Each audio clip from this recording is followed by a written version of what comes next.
मोदी जी पूरी तरह से बौखला चुके हैं और अपने पूर्वजों की बातों को छुपाना चाहते हैं, मगर कांग्रेस पार्टी पर प्रहार करते हुए सब भूल गए हैं। बिल्कुल सत्ता लोलुपता में ये पागल हो चुके हैं। कांग्रेस पार्टी का मैनिफेस्टो आपका मैनिफेस्टो है। उसमें सफाई कर्मियों के लिए बीमे की बात करी गई है, महिलाओं को न्याय किस प्रकार दिया जाएगा उसकी बात करी गई है। जो हमारे युवा पढ़ाई के बाद नौकरी ढूंढ रहे होते हैं उनके लिए राइट टू अप्रेंटिसशिप लाया जाएगा। उनको पैसा मिलेगा ताकि जब तक उन्हें नौकरी ना मिले 1-1.5 साल के लिए वो आराम से किसी के मोहताज ना हो और आराम से अपनी ज़िंदगी का बसर कर सके, अच्छी नौकरी ढूंढ सके या किसी अच्छे एंट्रेंस एग्ज़ाम की तैयारी कर सके। हमने बात करी है महिलाओं की, श्रमिकों की, किसानों की, उनके अधिकारों की, उनको न्याय देने की, हिस्सेदारी की। सबसे ज़्यादा बौखलाए तो मोदी जी इसी से, क्योंकि बार बार कहते रहे मैं गरीब हूँ, मैं गरीब हूँ, मैं ओबीसी समाज से आता हूँ। अब क्योंकि हमने कास्ट सेंसस की बात करी है अपने मैनिफेस्टो में तो ये पागल हो चुके हैं। इन्होंने बार बार एक बात दोहराई है कि कांग्रेस पार्टी के मैनिफेस्टो जो है वो आज़ादी के पहले वाला मुस्लिम लीग उसके जैसा है। अब देखिए क्या विडंबना है भाई, और कितना बड़ा झूठा आदमी हो सकता है कोई। इनके पूर्वज हिंदू महासभा की बात करते हैं, आप कहेंगे आरएसएस, तो मैं आपको बता दूं कि हिंदू महासभा के अध्यक्ष थे सावरकर, जिन्होंने अपने आप को वीर लिखा एक पुस्तक में, और सारी भारतीय जनता पार्टी आरएसएस उन्हें वीर बताती है।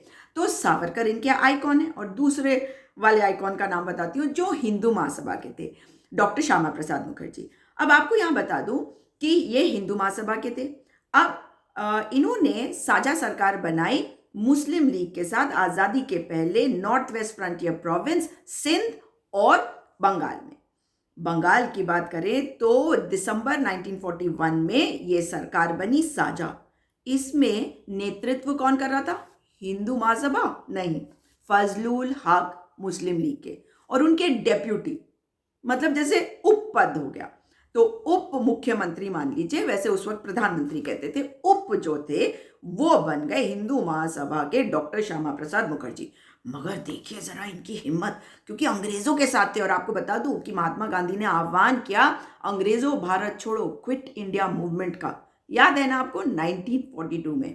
तब ये लोग जो अंग्रेजों के पिट्ठू थे, और कांग्रेस पार्टी को उस वक्त बैन कर दिया गया था अंग्रेजों के द्वारा, मगर हिंदू महासभा और मुस्लिम लीग की सरकार थी, और हिंदू महासभा वाले डॉक्टर श्यामा प्रसाद मुखर्जी ने एक पत्र लिखा था बंगाल के गवर्नर को, और उसमें क्या लिखा था पढ़ के सुना रही हूं। प्रश्न यह है कि बंगाल में इस भारत छोड़ो आंदोलन से कैसे निपटा जाए। प्रांत का प्रशासन इस तरह से चलाया जाना चाहिए कि अंग्रेज द्वारा हर संभव कोशिश करने के बाद भी यह आंदोलन प्रांत में जड़ पकड़ने में असफल रहे। ये लिखा इन्होंने।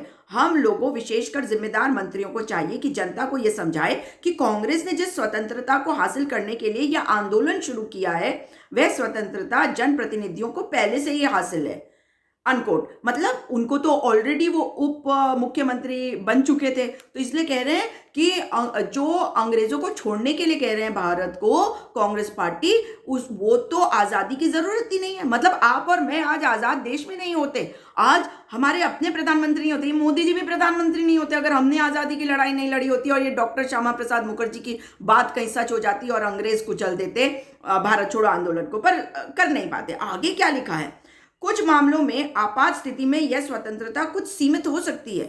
मतलब मान भी रहे हैं कि कुछ सीमित हो सकती है। भारतवासियों को अंग्रेजों पर भरोसा करना चाहिए, ब्रिटेन की खातिर नहीं, और ना ही ऐसे किसी लाभ की खातिर जो अंग्रेजों को इससे होगा, बल्कि प्रांत की सुरक्षा और स्वतंत्रता बरकरार रखने के लिए गवर्नर बतौर आप प्रांत के संवैधानिक प्रमुख होंगे, अंग्रेज को कह रहे हैं, और पूरी तरह से अपने मंत्री के परामर्श से काम करेंगे। और इसी में आपको बता दूं, एक बहुत जाने माने इतिहासकार रहे हैं आरसी मजूमदार, उन्होंने इन हिंदुत्व के झंडा बरदारों के बारे में क्या लिखा है इस पत्र पर टिप्पणी करते हुए, मैं कोट कर रही हूं। पत्र के अंत में श्यामा प्रसाद मुखर्जी ने उस जन आंदोलन की चर्चा की जिसे कांग्रेस ने शुरू किया था। उन्होंने यह आशंका व्यक्त की कि इस आंदोलन द्वारा युद्ध के दौरान लोगों में उत्तेजना उत्पन्न करने से आंतरिक गड़बड़ी फैलेगी और आंतरिक सुरक्षा खतरे में पड़ जाएगी। उनकी यह राय थी कि किसी भी सत्ताधारी सरकार को इस तरह के आंदोलन को कुचलना ही होगा, परंतु यह केवल प्रताड़ना के जरिए नहीं किया जा सकता। सकेगा। उन्होंने अपने पत्र में एक एक कर उनके कदमों की चर्चा की जो स्थिति से मुकाबला करने के लिए उठाए जाने होंगे। मतलब ये उनको सुझाव भी दे रहे हैं कि आप किस तरह से भारत छोड़ो आंदोलन जो महात्मा गांधी ने के आह्वान पर कांग्रेस पार्टी ने बुलाया था उसको कैसे खत्म कर सके।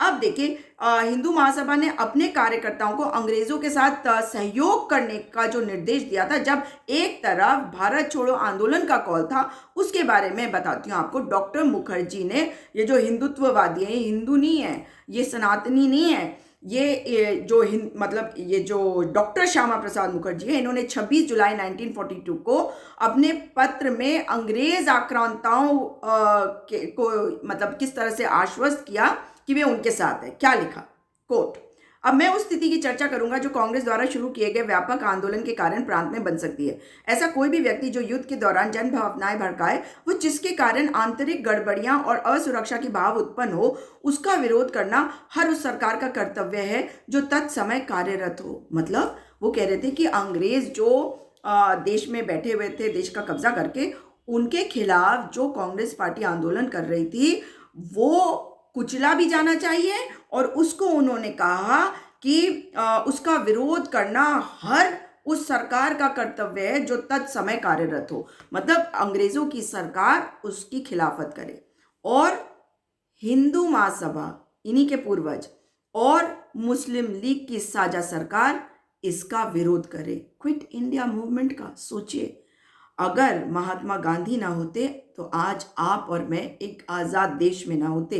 अगर हिंदू महासभा के श्यामा प्रसाद मुखर्जी की चलती तो आज उन्हीं के वंशज अंग्रेज़ों के साथ हमारे ऊपर राज कर रहे होते और हम उनकी गुलामी कर रहे होते। इसलिए आंखें खोलिए और इनका विरोध करिए, और अपने न्याय पत्र, न्याय के संकल्प को देखिए, पढ़िए और समझिए कि कांग्रेस पार्टी की सरकार आएगी, इंडिया अलायंस की सरकार आएगी तो आपके लिए क्या क्या लाएगी।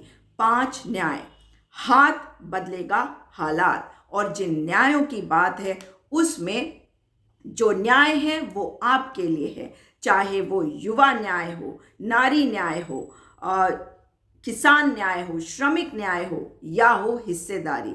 और न केवल इतना, हर व्यक्ति को मिलेंगे उनके अधिकार जो हमारे संविधान ने हमें दिए हैं। ये है कांग्रेस पार्टी का मैनिफेस्टो, न्याय पत्र, न्याय का संकल्प। राहुल गांधी जी के विजन के साथ देश को आगे बढ़ाने के लिए कांग्रेस का हाथ बदलेगा हालात।